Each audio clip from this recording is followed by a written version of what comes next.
இயக்கவியல் பத்தி ஒரு சுருக்கமான கண்ணோட்டம் இது. விசை, பொருள், இயக்கம் இதுக்கெல்லாம் இருக்கிற உறவ பத்தி சொல்ற இயற்பியல் தான் இயக்கவியல். கீழ விழுகிற ஒரு ஆப்பிள்ல இருந்து கிரகங்களோட சுற்றுப்பாதை வரைக்கும் எல்லாத்தையும் புரிஞ்சுக்க இதுதான் அடிப்படை. சரி, முதல்ல மரபு இயக்கவியல், அதாவது கிளாசிக்கல் மெக்கானிக்ஸ் பத்தி பார்ப்போம். கலீலியோ, ஐசக் நியூட்டன் இவங்கெல்லாம் உருவாக்குன அடித்தள கோட்பாடு இது. நம்ம கண்ணுல பாக்குற பொருட்களோட இயக்கத்தை இது ரொம்ப துல்லியமா சொல்லுது. பீரங்கி குண்டுகள்ல இருந்து கோள்கள் வரைக்கும் பெரிய பொருட்களுக்கு இது இன்னிக்கும் ரொம்பவே பயனுள்ளது. ரெண்டாவதா 20ஆம் நூற்றாண்டுல நடந்த புரட்சிகள், குவாண்டம் மற்றும் சார்பியல் இயக்கவியல். ஆனா பார்த்தா இந்த கிளாசிக்கல் மெக்கானிக்ஸ் முழுமையானது இல்லைன்னு அப்புறமா தான் தெரிஞ்சுது.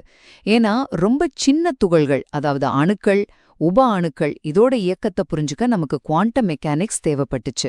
அதே மாதிரி ஒளியோட வேகத்துல போற பொருட்களுக்கு ஐன்ஸ்டீனோட சார்பியல் இயக்கவியல் தேவைப்பட்டுச்சு.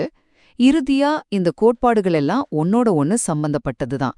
அதாவது இதுங்க ஒண்ணுக்கு ஒன்னு முரண்பட்டது கிடையாது. இப்போ குவாண்டம் இயக்கவியலை ஒரு பெரிய பொருளுக்கு பயன்படுத்தினா அது மரபு இயக்கவியல் சொல்ற அதே பதில தான் கொடுக்கும். இதுக்கு பேர் தான் இணக்கக் கொள்கை.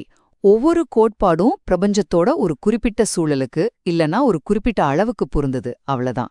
சுருக்கமா சொல்லணும்னா இயக்கவியல்ங்கிறது ஒரே ஒரு தியரி இல்ல, அது பிரபஞ்சத்தோட வெவ்வேறு அளவுகளை புரிஞ்சுக்கிறதுக்கான ஒரு பவர்ஃபுல் டூல் பாக்ஸ் மாதிரி.